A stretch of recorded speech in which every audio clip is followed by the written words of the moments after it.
c'était le Conseil d'État genevois qui avait acheté cette voiture dans les années en 22. Ils avaient acheté cette voiture pour les parades. C'était vraiment une voiture de prestige. C'est un véhicule qui était construit à très peu d'exemplaires, qui avait une carrosserie assez unique. Ensuite, en 1935, pour une raison de taxe, il avait transformé en camion. Puis en 1949, un propriétaire de la région genevoise, un fermier paysan, l'avait transformé en tracteur. Et quand il l'avait transformé en tracteur, en fait, ils avaient coupé le châssis, ils avaient modifié les longerons pour pouvoir adapter une deuxième boîte à vitesse. Ils avaient mis un autre pont arrière et ils ont balancé les tôles, les ailes, les marchepieds, tout ça, tout a été balancé, ainsi que les lames de suspension que j'ai dû entièrement reconstruire, parce que quand j'ai retrouvé le petit-fils de cet agriculteur de la région genevoise, là, il m'a dit, mais en tout cas, il ne faut pas chercher après les suspensions, parce que mon grand-père, il les coupait, il les utilisait pour faire des socs de charrue.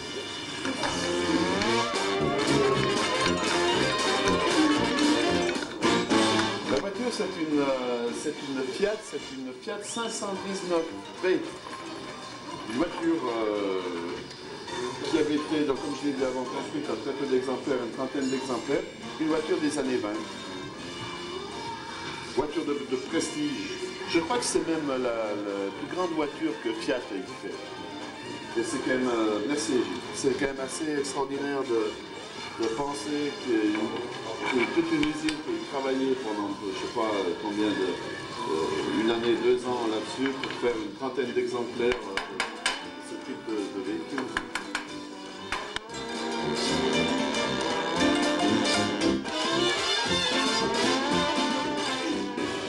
Pour reconstruire une commande de gaz comme ça, avec les différents systèmes, avec les renvois, le choc et tout, c'est double canalisation, c'est monté sur roulement avec des renvois, des tringleries qui passent à l'intérieur du boîtier de direction et qui arrivent aux commandes jusqu'au volant. C'est quelque chose d'extraordinaire. C'est une mécanique extraordinaire. Chaque jour qu'on bosse là-dessus, chaque jour on découvre d'autres choses extraordinaires.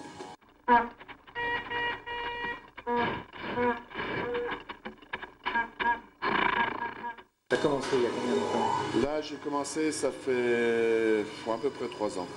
3 ans, en fait, il y a déjà 1 année et demie à plein temps de travail sur ce véhicule.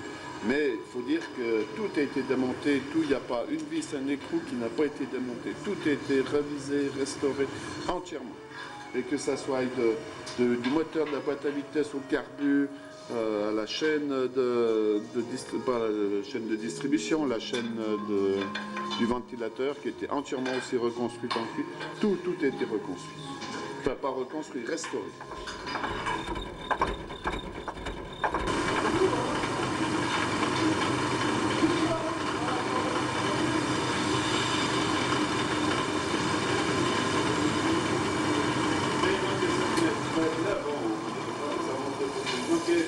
De ça jusqu'à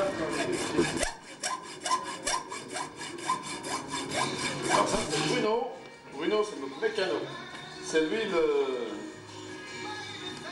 il a eu le plaisir de restaurer ce véhicule. Le démarreur. Ce moteur. Et le retour.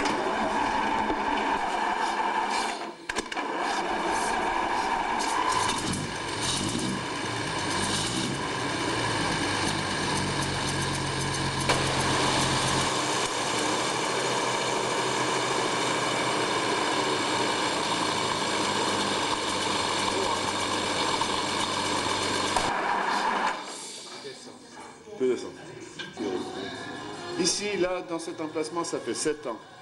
Mais en fait, à part ça, ça fait, je sais pas, 20 ans, 25 ans que je fais des voitures. Mais avant, je faisais beaucoup plus de la voiture traditionnelle, avec un garage traditionnel.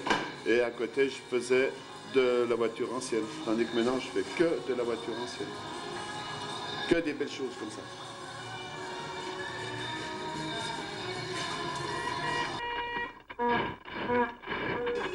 Théoriquement, cet été, elle doit être finie. Donc ça veut dire toute la mécanique.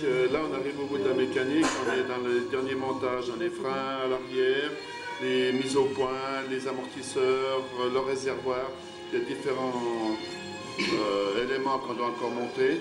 Ensuite, la prochaine grande étape, c'est la carrosserie en bois. Parce que cette voiture, elle reçoit une carrosserie Skiff qui est juste là-bas, je peux te la montrer. Une carrosserie en acajou, en bois en acajou, superbe carrosserie. On va aller la voir. On va aller la voir.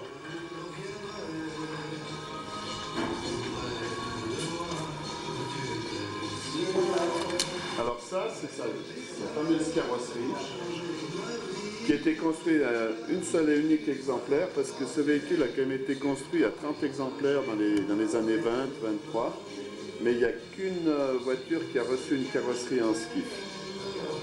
Fiat en avait carrossé 15 dans leurs usines et 15 autres voitures avaient été carrossées par des carrossiers, des particuliers.